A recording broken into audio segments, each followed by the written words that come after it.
Bonjour, nous allons aujourd'hui aborder l'addition et la soustraction de fractions.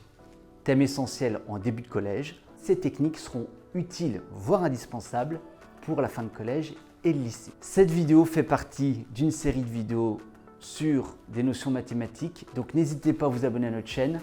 Chaque notion sera abordée petit à petit.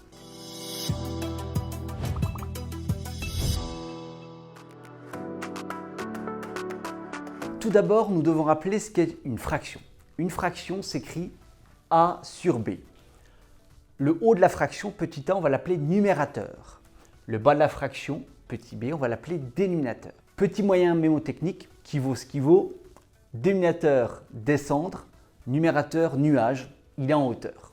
Attention, les nombres a et b doivent être des entiers. Qu'est-ce qu'un entier? C'est un nombre qui s'écrit sans virgule. Exemple. 3 sur 7 ou 3 septièmes, c'est une fraction. Moins 2 sur 5, moins 2 cinquièmes, c'est une fraction. En revanche, 1,23 sur 3,8, c'est une écriture fractionnaire, mais ce n'est pas une fraction. Petit cas particulier, quand le dénominateur est un multiple de 10, exemple 23 sur 10, 368 sur 1000. Là, on va parler de fraction décimale. Ces rappels étaient indispensables pour bien commencer le thème d'aujourd'hui. Nous allons commencer par un cas très simple, quand on doit additionner ou soustraire des fractions avec le même dénominateur. Exemple, 4 sur 3, 4 tiers, plus 7 tiers. On voit bien que ces deux fractions ont même dénominateur. Donc c'est comme si on additionnait 4 carottes plus 7 carottes. On aura donc 4 plus 7, c'est-à-dire 11 carottes. Ici, c'est-à-dire 11 tiers. Donc, lorsqu'on additionne des fractions ayant le même dénominateur, le dénominateur reste le même, on ajoute les deux numérateurs. De même pour une différence, exemple, 9 huitièmes moins 1 huitième, on voit bien que le dénominateur est identique, on va donc soustraire les deux numérateurs et on obtiendra 8 sur 8. Petit cas particulier, quand on a une fraction où le dénominateur et le numérateur sont égaux. Exemple, 8 sur 8, 4 sur 4, 1000 sur 1000. On obtient toujours 1. Ce qui est logique, si je divise 8 par 8, ça fera bien 1. Dernier petit exemple. Imaginons qu'on ait une fraction, 4 tiers, et on veut additionner ou soustraire le nombre 1. Qu'est-ce qu'on va faire? On va transformer ce nombre 1 pour obtenir deux fractions de même dénominateur. Le nombre 1, on a dit qu'on pouvait le transformer en 4 sur 4, 3 sur 3, 1000 sur 1000. Ici, on veut transformer le nombre 1 en une fraction où 3 sera le dénominateur pour pouvoir soustraire 4 tiers et 1. Je vais donc transformer 1 en 3 sur 3. Et j'aurai ainsi deux fractions avec le même dénominateur. 4 sur 3 moins 3 sur 3, j'obtiens 1 tiers. Nous allons voir maintenant l'addition et la soustraction de deux fractions qui n'ont pas le même dénominateur. Exemple, si je vais soustraire 2 quinzièmes et 3 vingtièmes, on se rend compte que 15 et 20 ne sont pas identiques, contrairement à tout à l'heure. Attention, on ne peut soustraire ou additionner des fractions qui n'ont pas le même dénominateur. On va donc voir une technique mathématique pour pouvoir arranger les choses et pouvoir soustraire et additionner des fractions qui n'ont pas le même dénominateur. Avant toute chose, petit rappel qui va être important pour transformer nos fractions. Lorsqu'on a une fraction, je peux multiplier le numérateur et le dénominateur sans changer la valeur de la fraction. Exemple, 2 tiers, si je multiplie le numérateur et le dénominateur par 4, j'obtiendrai 8 douzièmes. Ces deux fractions sont égales.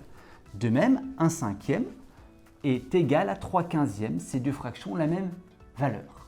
Revenons maintenant à notre exemple. 2 quinzièmes moins 3 vingtièmes. On doit transformer ces deux fractions pour obtenir deux fractions avec un même dénominateur. Comment fait-on? On choisit la plus grande des deux valeurs parmi les deux dénominateurs. Ici, on a 15 et 20.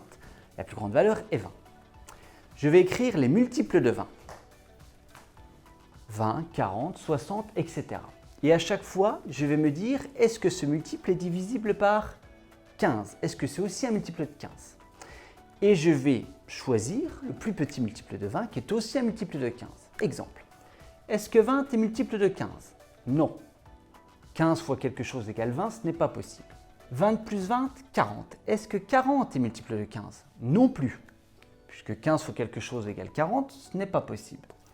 40 plus 20, 60. Donc 60, c'est 20 fois 3. Est-ce que 60 est un multiple de 15? Oui, c'est 15 fois 4. Alors vous allez me dire que cette méthode, elle nécessite un minimum de choses, d'être un peu à l'aise en calcul mental et de connaître ces tables. Je reviens à mon exemple. On a dit que 60, c'était un multiple de 20 est aussi un multiple de 15.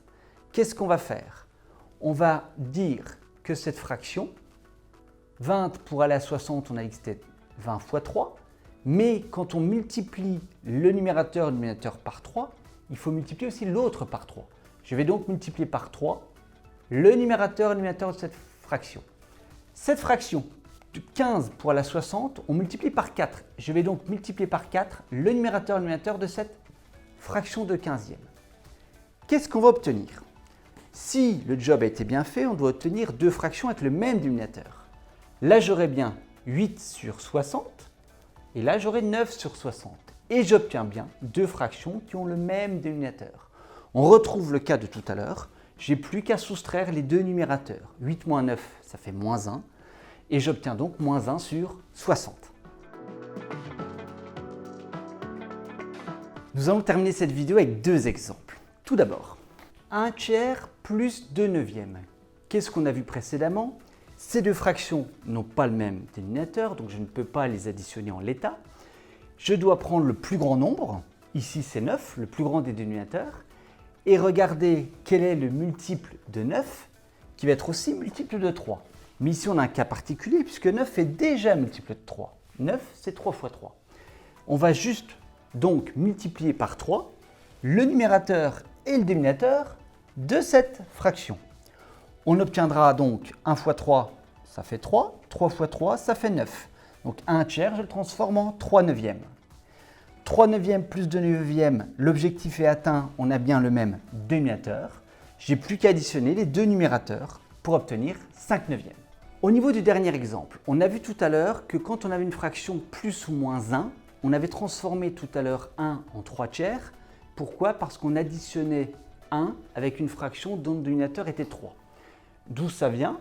1, je peux toujours dire que c'est égal à la fraction 1 sur 1, que je multiplie par 3, à la fois en haut et en bas. Ici, on a un exemple avec un nombre entier qui est 4. 4 n'est pas sous la forme d'une fraction pour l'instant. Donc on va devoir transformer 4 pour obtenir une fraction qui aura pour dénominateur 5 pour pouvoir additionner ces deux fractions. Je vais transformer le nombre 4 en la fraction 4 sur 1 et je vais ensuite multiplier en haut et en bas par 5. Pourquoi? Puisque 5 est bien un multiple de 1, 5 c'est 5 fois 1. Et j'obtiendrai bien deux fractions avec le même dénominateur. 4 fois 5, 20, 1 fois 5, 5. Je les additionne et j'obtiens comme résultat 24 cinquièmes. Nous venons donc voir les additions et les soustractions de fractions. Comme vous l'avez constaté, c'est très simple, c'est juste une question de technique. Ensuite, en quatrième et en troisième, vous allez travailler les multiplications et les divisions de fractions. Tout un programme.